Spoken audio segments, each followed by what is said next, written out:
बूझो तो जाने वो कौन सा लफ्ज़ है जो हमेशा गलत लिखा जाता है। बूझिए।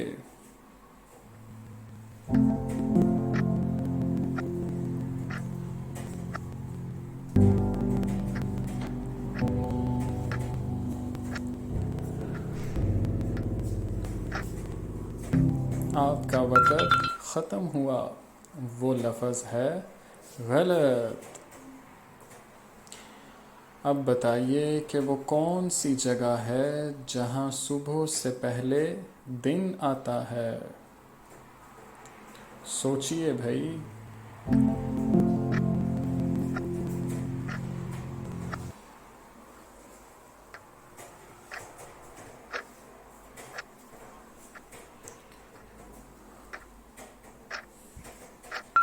तो जनाब, लुग़त में सुबह दिन के बाद आता है।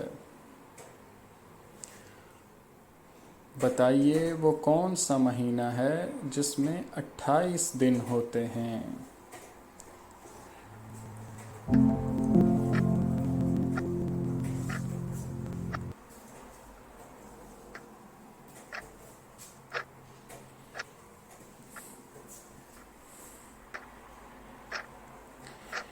भाई, हर महीने में 28 दिन होते हैं।